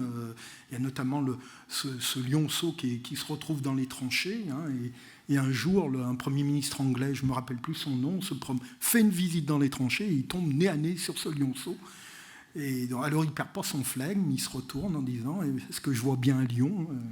Enfin, c'est un petit lion. Hein. Mais bon, c'était extrêmement important pour les soldats. Et on a plein de textes. Et en gros, c'est un peu de douceur dans un monde de brutes, hein, pour eux. Et puis, ça leur fait penser à la vie qu'ils ont connue avant, à la vie à l'arrière, celle de leur famille, et puis à la vie peut-être qu'ils espèrent retrouver un jour. Donc c'est absolument tout à fait important. Et alors on a plein de témoignages de reconnaissance vis-à-vis de ces animaux. Et dès la guerre, ça foisonne. Alors témoignage officiel, je vous ai mis celui-ci, on est en 1915. Hein. Alors témoignage très nationaliste, vous avez l'Allemagne et l'Autriche, qui félicitent les animaux qui se sacrifient naturellement pour eux. Hein. C'est comme si la nature avait choisi le bon camp. Hein. Donc le cheval qui n'hésite pas à mourir, le chien qui n'hésite pas à servir. Alors c'est très nationaliste. On trouve ça aussi côté français, on trouve ça côté italien. Après-guerre, ça va être oublié par les nationalistes, c'est plutôt les pacifistes qui vont reprendre cette idée de reconnaissance à leur compte. On trouve ça notamment en Allemagne, chez Remarque, chez Ernst Johansen, qui est moins connu maintenant, mais qui a fait des écrits très pacifistes, et qui était aussi pour une très forte reconnaissance de la dette que l'on avait vis-à-vis des animaux, et reconnaissance de la souffrance des animaux. Parce que finalement, cette souffrance des animaux devenait un symbole de l'absurdité de cette guerre. À l'Ouest, rien de nouveau, vous avez un superbe passage où le groupe de Remarque ne supporte plus d'entendre des chevaux agonir, des chevaux crier. Alors on pourrait dire, oui, c'est un roman écrit 10 ans après. Le problème, c'est qu'on trouve plein de documents comme ça, y compris dans des lettres, dans des mémoires qui ne sont pas destinés à être publiés, qui racontent à quel point on ne supporte plus, à quel point le cri de ces chevaux est strident, très fort, et à quel point on ne le supporte plus, parce que, bon, les hommes ont voulu la guerre, plus ou moins, mais enfin, bon, on peut toujours se réfugier derrière ça, mais la souffrance des animaux, là, ça devient totalement absurde. Alors, ce n'est pas tout le monde qui pense ça, évidemment, il y en a plein qui ne sont pas touchés par cette souffrance, mais elle est très forte déjà, il y a quand même beaucoup de témoignages. En voilà un autre, on est là en côté Autriche-Hongrie, ce rocher sur lequel les soldats ont gravé des reconnaissances envers leurs chiens qui sont morts. Alors, vous voyez, c'est très rudimentaire, mais c'est quand même important. Et on a beaucoup d'exemples comme ça. Je voulais vous la montrer, je ne l'ai pas retrouvée, une photo d'un cimetière allemand pour chiens, où on voit un soldat qui est en train de creuser une tombe, et toutes les stèles autour, ce sont des stèles du cimetière pour chiens. Bon, prendre ce temps-là, ça veut dire beaucoup. Quand on prend du temps pour faire un cimetière, mettre des stèles, etc., ça montre à quel point l'idée de reconnaissance est très forte, extrêmement forte. Et on a plein de textes de l'époque où les soldats disent que ce sont nos compagnons de misère et qu'il faut en être reconnaissant et qu'il faudra être reconnaissant aussi plus tard. Alors plus tard, ça a été un peu plus laborieux. On a quelques monuments après-guerre. Le plus beau, le plus célèbre, c'est celui-ci, qui n'est pas très connu, qui est celui de Chipilly, qui a été commandé par une division d'infanterie britannique, qui a connu des combats très durs en 1918, et qui a commandé donc ce monument à un sculpteur français. On voit donc l'artilleur qui abandonne son cheval agonisant et qui l'embrasse. Hein. Alors c'est en référence à une affiche très célèbre en Angleterre depuis 14, où l'on voit ça. Hein, cette idée d'une communauté entre le soldat et l'animal, le cheval, et qu'il faut en tenir compte. Hein. Et le soldat a enlevé les rênes, le mort, et lui dit adieu. Un autre exemple là, de communauté, c'est à Bruxelles, hein, avec les chiens mitrailleurs. Hein. Donc c'est un monument aux morts pour les humains, mais l'animal est bel et bien là. Alors je ne vous ai pas parlé des chiens mitrailleurs, je ne sais pas si j'ai le temps. Est-ce que j'ai encore un peu de temps? Je l'ai sauté. C'est une très belle histoire, ces chiens mitrailleurs belges.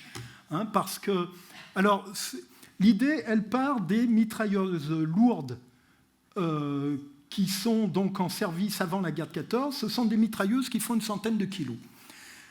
Ces mitrailleuses ne sont pas faites pour arrêter une attaque. Elles sont faites pour accompagner une attaque. Donc, elles doivent être en première ligne. Le problème, c'est qui va tirer ça, 100 kilos? Les hommes, ils vont très vite être fatigués.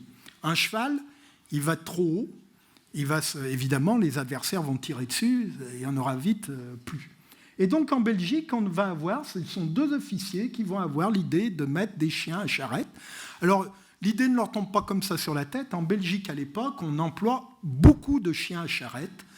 Les maraîchers, les boulangers, etc., par exemple, les maraîchers autour de Bruxelles vont vendre dans les marchés de Bruxelles leur production avec un chien à charrette. Ça coûte beaucoup moins cher qu'un cheval. Et un équipage comme ça peut tirer 100 à 120 kilos, donc c'est largement suffisant à la journée.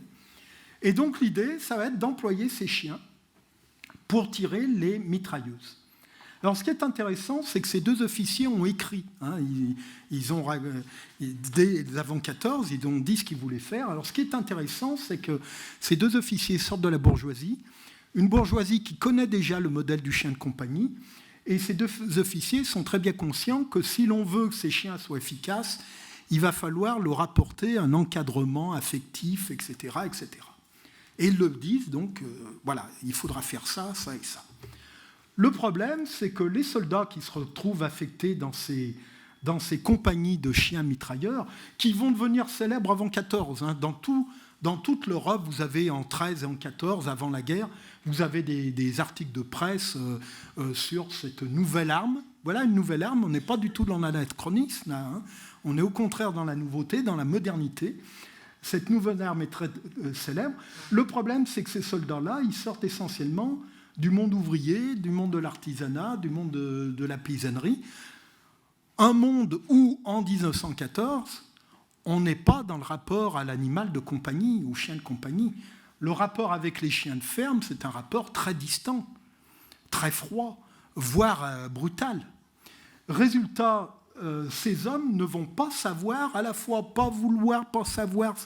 C'est pour pas leur faire un procès, c'est simplement voir ce qui se passe, hein. Et on en a un exemple ici, lors de la pause. Vous voyez qu'on ne dételle pas ces chiens, à la fois parce que ça peut être dangereux de les dételer. Si l'ennemi arrive, il vaut mieux pouvoir se replier rapidement. S'il faut mettre un quart d'heure à réatteler le chien, on peut y laisser sa peau.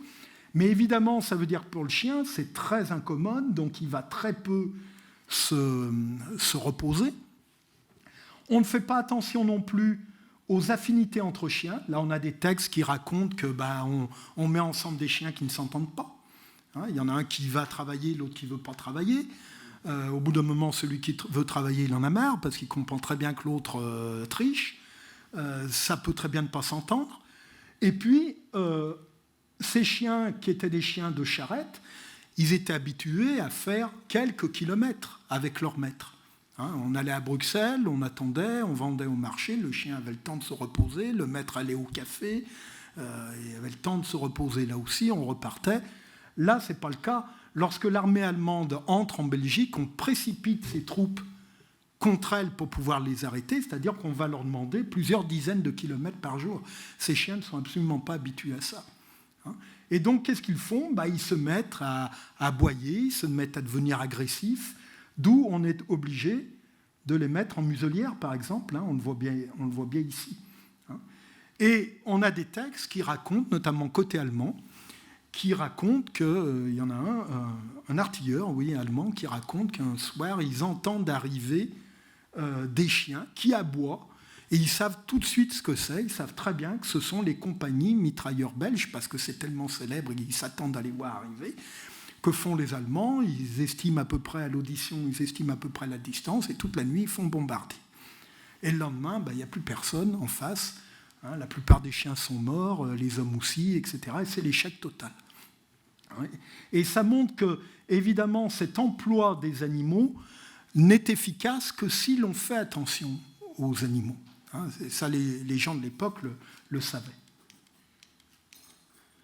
Alors voilà, donc il y a eu quelques monuments après-guerre, un monument aux pigeons à Lille, 2 monuments en Angleterre, mais très très peu par rapport à ce qui aurait été voulu. D'ailleurs, j'ai retrouvé des témoignages d'Anglais disant que finalement ils étaient très déçus, ils pensaient qu'on ferait beaucoup plus que ça. Et c'est vrai que très vite, on va oublier ces animaux. Et il faut attendre donc les années 2000 pour qu'il y ait un renouveau de cette idée de monument en l'honneur des animaux. Alors il y a celui de Londres 2004 qui est très connu, mais je vous ai mis donc, puisqu'il a été cité, celui de Coin ici, hein, qui a l'égide de 2 associations d'anciens combattants, et puis celui récent de Pozières, hein, dans un cimetière australien, 2017. Hein, voilà le monument. À l'intérieur du cimetière australien, hein, et il y a des monuments aussi en Australie, aux États-Unis, etc. Et donc l'idée d'un monument à Paris ne serait pas une invention du luberlu extrémiste, etc., etc. Hein. Si on a un peu de culture historique et de recul historique, en fait, ça serait finalement réaliser ce que beaucoup de poilus auraient eu envie de faire. Hein. Eux qui parlaient de nos compagnons de misère, nos animaux martyrs, etc., ils seraient tout à fait d'accord avec cela.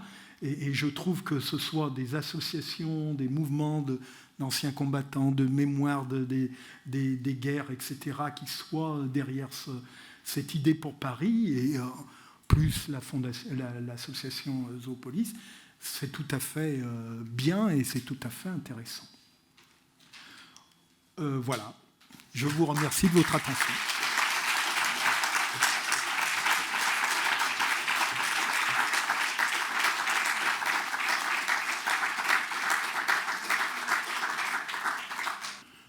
Je dirais qu'une chose doit être formidable. Quelle belle conférence. Merci. J'étais un peu au courant parce que j'ai fait des films à une époque, il y avait encore des émissions sur les animaux de compagnie, et j'avais fait des films avec M. Castelot, il y a 20 ans, et on voulait déjà, 30 ans, on voulait déjà un monument aux animaux français. Une question, peut-être pour madame, est-ce que cette stèle, ça va être un vrai monument, une petite stèle planquée dans un coin, avec 3 moustaches, etc. Alors... Parce que les animaux, c'est quand même formidablement important de faire cette mémoire. Et deuxièmement, vous n'avez pas abordé ça, mais vous ne pouvez pas tout dire en 1 heure, est-ce que du côté russe, parce que jusqu'en 17, ils se sont battus, ça devait être épouvantable de ce côté-là. Voilà. Question sur le stèle et deuxièmement sur le côté russe de la guerre. Alors, sur le monument lui-même, je crois que tout est à construire. Hein. Le principe a été accepté, mais quel monument? Alors, moi, je n'ai qu'une remarque. Je pense que ça serait vraiment dommage que la ville de Paris passe à côté de l'affaire et nous fasse un truc au minima, quoi. Hein. Ça serait vraiment dommage. Ça serait une fois de plus montrer à quel point on est en retard en Europe occidentale. Hein. Alors on n'est peut-être pas obligé de faire l'équivalent du monument de Londres, mais quelque chose qui est de la gueule entre guillemets serait tout à fait... ça serait quand même dommage de rater le rendez-vous, d'autant plus que c'est le centenaire. Je ne suis pas sûr que dans 100 ans on soit aussi passionné par la Première Guerre mondiale que de nos jours.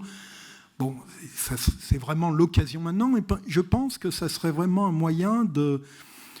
Ça a été dit d'ailleurs, clore un travail de mémoire. Hein. On a fait ce travail de mémoire pour plein de combattants d'origines diverses. Et ce n'est pas ravaler la condition humaine que de parler des animaux. Et... Non, au contraire. Hein. Les gens de l'époque, les soldats de l'époque, n'avaient pas du tout cette idée-là. Hein. C'était leurs compagnons de misère. Et puis voilà, il n'y avait pas besoin d'aller chercher plus loin. Et leurs compagnons d'infortune. Donc rendre rendre finalement, dire un merci à ces animaux-là, ça n'a rien de scandaleux. Et c'est vrai que ça serait vraiment dommage de faire un truc au rabais, quoi. Alors sur le front russe, on sait très peu de choses à cause de la barrière de la langue, tout simplement. Il y a très peu d'historiens, moi le premier, je ne parle pas le russe, je ne le pratique pas. En plus, l'état de l'armée russe était dans un tel état de déliquescence que je ne suis pas sûr qu'il y ait bien d'archives. Mais effectivement, il y a eu énormément de chevaux mobilisés. Mais là, c'est la grande inconnue. Alors, s'il y a des gens qui manient les langues russes, polonaises, etc., là, il y aurait vraiment un très beau sujet à faire. Comme d'ailleurs les animaux dans la Seconde Guerre mondiale.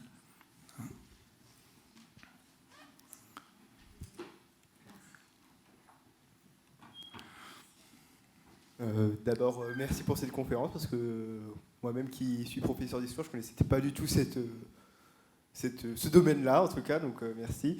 Je voulais d'abord 2 questions. Est-ce que il y a eu vous savez s'il y a eu des résistances, enfin, est-ce que des propriétaires d'animaux ont refusé de livrer leurs bêtes? Est-ce que par rapport est-ce qu'à la Seconde Guerre mondiale, même si c'est beaucoup plus mécanique, on utilise encore des animaux? Alors, pour la première question, je n'ai guère rencontré de résistance. Pour l'époque, c'était un mouvement patriotique de mettre, par exemple, son chien au service de l'armée. Donc ça, très peu. Les chiens ont fait de la résistance, mais comme je vous l'ai dit, mais pas tellement les maîtres. Alors, sur la Seconde Guerre mondiale, on a encore employé beaucoup d'animaux. Et c'est vrai que là, on a l'image d'une guerre encore plus mécanisée, avec la guerre éclair allemande, les chars, les avions, etc. Mais l'essentiel de l'armée allemande avait énormément de chevaux, en 1941 encore. Il y a eu encore des mouvements de troupes, de cavalerie dans l'armée française. Je vous renvoie au très beau livre de Claude Simon, La route des Flandres, qui raconte comment lui, il est dans la cavalerie et comment on l'envoie au front, et puis il se rend compte, ils se rendent compte tous ensemble que les Allemands sont derrière. Ils ne les ont pas vus passer, et puis ils se font prendre dans une embuscade, et ils sont quasiment tous décimés, ils n'ont servi à rien, mais ils sont encore là. Et côté russe, là aussi, il y a beaucoup de chevaux. Il suffit de lire les carnets de guerre de Vassili Grossman, il y a énormément d'équidés, mais là aussi, ça serait à travailler.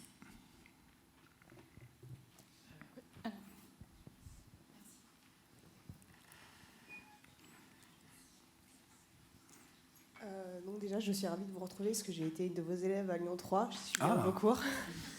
Donc vous avez survécu? Oui. Oui. Très bien. Ma question est celle-ci. Je voulais savoir si les chats, à part être des animaux de compagnie dans les tranchées, avaient aussi un intérêt, comme celui par exemple de chasser les rats. Alors pas tellement, parce que les rats de tranchées sont gros et costauds. Et on trouve des textes où ils mangent les chats et les chiens. Donc, alors il y a des chiens ratiers, mais ils sont peu nombreux, les chiens ratiers. Et puis surtout, le problème, c'est que les chiens ratiers se retrouvent dépassés par le nombre. Et non, les chats servent surtout à la compagnie. Alors il y a un très beau texte d'un médecin anglais qui raconte comment un jour il est en première ligne dans une tranchée, il y a le chat sur le parapet qui fait sa toilette et personne ne tire dessus. Et il a une réflexion, il dit, si moi je montrais ma tête, je recevrais une balle en une demi-seconde. Le chat, il reste là. Tout le monde le tolère des 2 côtés. Et on a des textes qui racontent comment il y a des chats et des chiens qui passent de l'un à l'autre, qui vont faire la manche des 2 côtés. Et il y a même une troupe, je crois que ce sont des Anglais, qui un jour reçoivent de la part des Allemands une grenade, pas une fausse grenade, mais une grenade vidée, avec un message à l'intérieur en disant « Votre chien, il est chez nous, vous ne lui donnez pas assez à manger », etc., etc. Donc ça permet de parler entre soi, quoi. Mais non, ils n'ont pas un rôle. Les chats ont un rôle. Alors, contre les souris, oui. Mais contre les rats, mais il y a des rats... Non, il y a... Alors, il y a quelques ratiers, mais il y en a peu. Par contre, ce qu'on voit très bien, comme il y a beaucoup de chiens de compagnie, régulièrement, par exemple, l'état-major français qui n'aime pas trop ça, les Anglais, les Allemands tolèrent, mais l'état-major français dit ça ne fait pas sérieux, donc régulièrement on dit il faut éliminer les chiens. Alors on voit, ça on l'a encore, des flopées d'enregistrements de chiens ratiers. C'est-à-dire que les gens qui ont un chien de compagnie, ils déclarent tout de suite que c'est un chien ratier pour pouvoir le garder. hein, mais en fait, on sait très bien que c'est faux.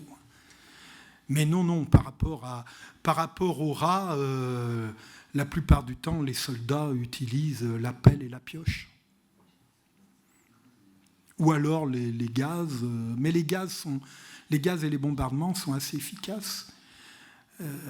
Ça permet juste de maintenir, quoi, de rendre l'affaire tolérable. Ça éradique petit à petit, enfin, ça évite que la population de rats n'explose trop. Il y a aussi les mouches, hein, vous avez parlé, hein, les mouches, les soldats en parlent beaucoup, notamment l'été 14. Hein, ils parlent des invasions de mouches qui leur tournent autour, évidemment, avec l'arrivée des cadavres.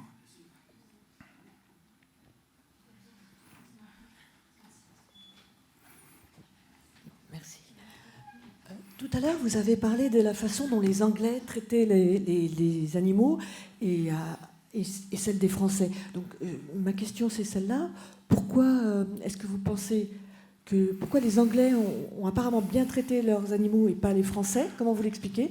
Et ma deuxième question, je voulais vous demander, est-ce que quand les animaux revenaient du front, est-ce qu'ils allaient à l'abattoir, en retraite? Est-ce qu'ils étaient récupérés par leurs propriétaires? Et enfin, est-ce qu'on peut faire... Enfin, aujourd'hui, il y a des animaux qui sont employés dans la guerre contre le terrorisme. Ils sont sacrifiés, comme Diesel a été sacrifié à Saint-Denis. Et il y a aussi un sujet à faire là-dessus. Est-ce que vous ferez un travail là-dessus, sur les animaux? Il y a eu un documentaire la semaine dernière. Les sujets sont vastes, oui. Personnellement, je ne pense pas, mais enfin, c'est ouvert à toutes les bonnes volontés, etc. Alors, pour répondre à votre première question que j'ai oubliée, rappelez-moi votre première question. C'était la différence entre alors, les Anglais et les Français. Anglais, oui, ça c'est étonnant. Moi, quand j'ai découvert ça, il y a des moments où je me pinçais tellement que c'était caricatural. Hein. Les soldats, par exemple, en 14, les soldats anglais sont obligés de descendre tous les je ne sais plus combien de kilomètres, de déceler leurs chevaux, de marcher à côté en portant la selle, etc., etc. Dans l'armée française, on en est loin. Hein. On ne met même pas de couverture entre le dos des chevaux et la selle. Hein, et on ne descend pas. Alors on comprend bien, évidemment, l'armée française vit une guerre bien plus éprouvante que l'armée anglaise qui est cantonnée le long de la Manche. Hein. Bon, à sa décharge. Mais on voit bien que là aussi, c'est quelque chose qui est impensé côté français. Alors, du coup, ces soldats qui restent sur les selles, eh bien, les selles triturent les dos, enlèvent le poil, puis enlèvent la peau, puis viennent frotter les muscles, etc. Et tout ça pourrit jour après jour. Et on a des textes d'anglais qui sont absolument épouvantés de la manière dont les soldats français traitent leurs chevaux. Et ils sentent arriver les cavaliers français à l'odeur de la pourriture. Hein, ce qui est quand même... Et c'est vrai que les Anglais, par exemple, dès 14, ont prévu, dans chaque régiment de cavalerie, il y a un vétérinaire, ce qui n'est pas l'encadrement côté français, il y a ce qu'ils appellent le maître du cheval, des chevaux, qu'on appellerait maintenant un éthologue. Hein, c'est-à-dire quelqu'un qui connaît à peu près le comportement des chevaux et qui explique aux cavaliers comment se comporter, comment, par exemple, au repos, ne pas mettre le cheval avec le vent devant lui. Parce qu'il ne va pas supporter, il va vouloir se retourner, avoir le vent dans la croupe pour se protéger. Si on ne le fait pas, les chevaux vont vouloir se tourner, par exemple, pendant la nuit, et quitte à donner des coups de pied aux voisins, à se prendre dans les chaînes, etc., etc. Donc ça, ce sont des choses que dans l'armée française, on n'apprend absolument pas. Hein, dans le voyage au bout de la nuit de Céline, il a un très beau texte sur sa jument, hein, qui, lorsqu'il monte dessus, fait un U comme ça, parce tellement qu'elle a mal. Hein. Et c'est vrai qu'il y a des différences. Alors, si on prend par exemple la manière dont on transporte les chevaux d'Amérique vers la France, côté anglais, côté français, c'est absolument... c'est étonnant. Hein. Les Anglais prévoient de sortir régulièrement les chevaux, de les promener sur le pont, etc., etc. Les Français les entassent au maximum, enlèvent les échelles entre les ponts, hein, et puis on laisse comme ça. Hein. Donc s'il y a un cheval qui crève, bah, il reste tout le temps du voyage avec les autres à côté. Vous voyez un peu ce que ça peut donner pour les autres. Hein. Alors que les Anglais éliminent régulièrement les cadavres, etc. On est à milieu-lumière. Alors c'est vrai que ça vient de loin, ça vient du XVIIIe siècle. Ce sont les Anglais qui les premiers ont ont voulu revaloriser le monde animal. Pourtant, la France a suivi. La première loi de protection animale en France, c'est 1850. En Angleterre, c'est 1824, je crois, ou 25. Ça ne fait pas une grosse différence. Mais quand même, ça se maintient. De nos jours, ça se rattrape un peu, mais c'est vrai qu'à l'époque, c'est encore étonnant. Alors, votre deuxième question, je l'ai aussi oubliée, pardonnez-moi. Ah oui, alors ça, c'est une grande question. Ça montre d'ailleurs à quel point, entre les désirs individuels dont je vous ai parlé et puis la réalité, il peut y avoir une énorme marge. L'armée anglaise, par exemple, qui traite pourtant relativement bien ses chevaux, en 18, ne veut pas payer le rapatriement de ses chevaux en Angleterre. Pour deux raisons. Un, ça coûte cher. Et puis deux, on a beaucoup mécanisé dans les campagnes, puisqu'on n'avait plus de chevaux. Et donc, on ne sait plus pourquoi les ramener. À quoi ça servirait? Dans les villes, il y a les voitures, les camions. En campagne, on a des tracteurs, etc.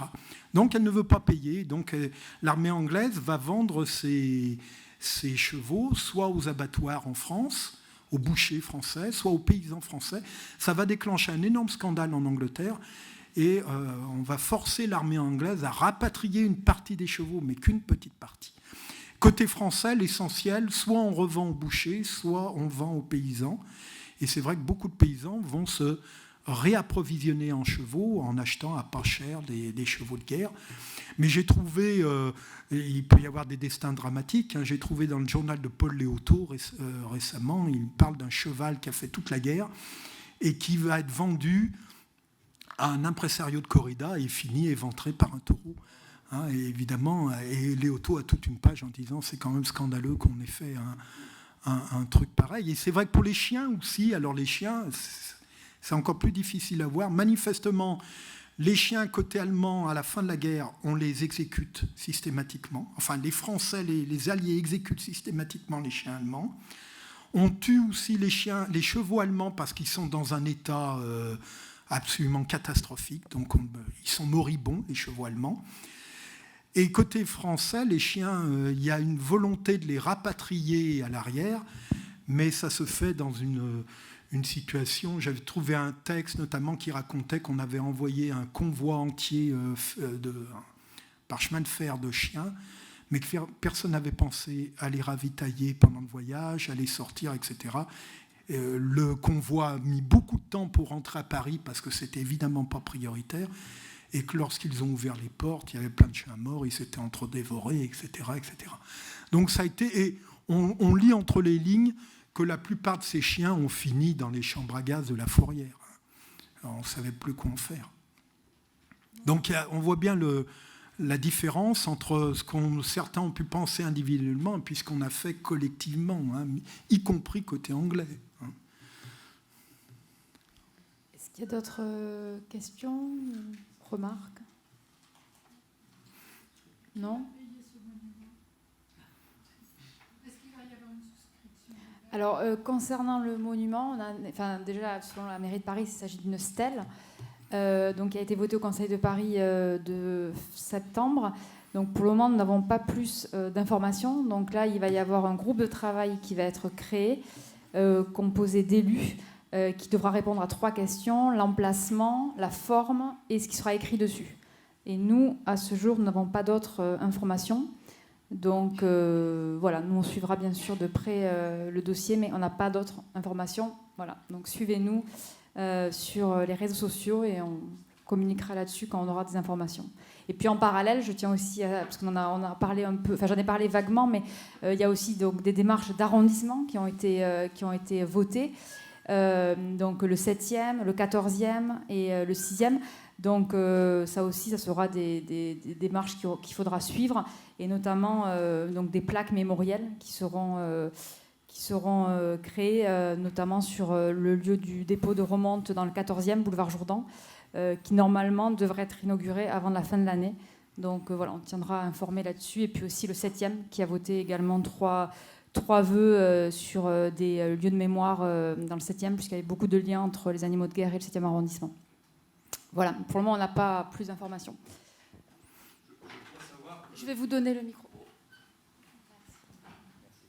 Oui, je crois savoir que le pigeon du fort de Vaux a été décoré de la Croix de guerre. Est-ce qu'il y a d'autres... Non ? Non, ça c'est une erreur qui a été développée petit à petit.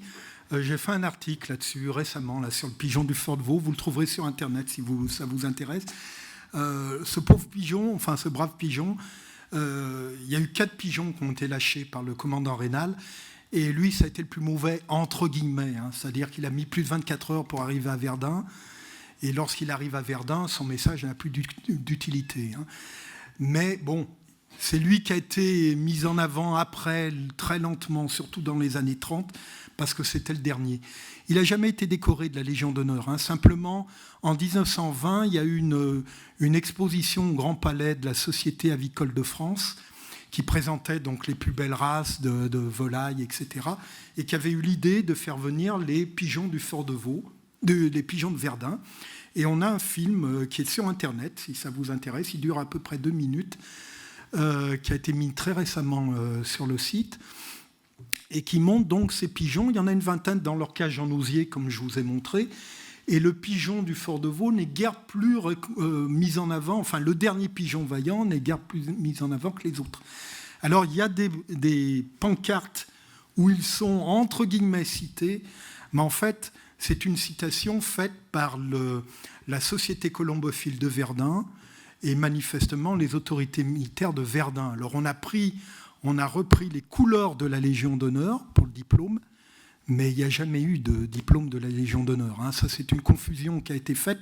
L'armée française n'aimait pas ce genre de choses.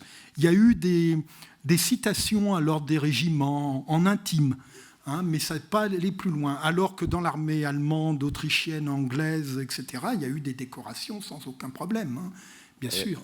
Je vais y aller tout doucement. Donc, je crois savoir qu'il y a un chien américain qui a reçu beaucoup de décorations. Oui, Stubby. Voilà, c'est ça. Voilà, il y a aussi cher ami le pigeon, il y a le cheval warrior. Le cheval warrior, d'ailleurs, les animaux après-guerre pouvaient participer au défilé d'anciens combattants. Warrior, dans les années 20, a régulièrement défilé avec les anciens combattants. Il avait ses médailles là sur le frontal. Là aussi, c'était pas forcément le cheval qu'on aurait pu décorer en premier, parce que c'était un cheval de général, il était plutôt à l'arrière, lui. Mais bon, il représentait le groupe, disons. Mais c'est vrai que du côté anglo-saxon ou allemand, ça ne choquait pas. Du côté français, alors j'ai même retrouvé un texte en 19 où l'armée française, l'état-major, demande aux différentes troupes si elles ont décoré leurs animaux pendant la guerre. Elle veut savoir, justement, parce que ça a été fait, mais à l'échelle vraiment. Et il n'y a aucune réponse. Du moins, les réponses n'ont pas... Soit les réponses n'ont pas été gardées, soit les chefs d'armée se sont bien gardés de répondre. Et donc, on n'a rien. Mais ce n'était pas une pratique répandue, ça, en France. Alors qu'elle est maintenant répandue, puisque nos chiens de guerre, actuellement, sont décorés. Oui, ça c'est effectivement. Mais oui, mais la vision française, heureusement, la vision française des animaux évolue, heureusement. Merci.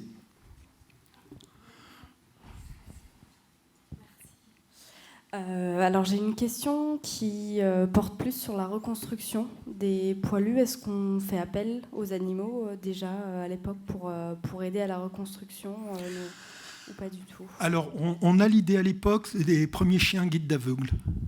C'est les... Pardon? Mais en France aussi. En France aussi, on commence à parler de ça. Il y a quelques expériences qui sont lancées là-dessus. Où l'on va essayer d'éduquer des chiens pour des gueules cassées. Ce sont les seules choses que j'ai trouvées sur ce registre. Il y en a peut-être d'autres, pas tout trouvé, heureusement.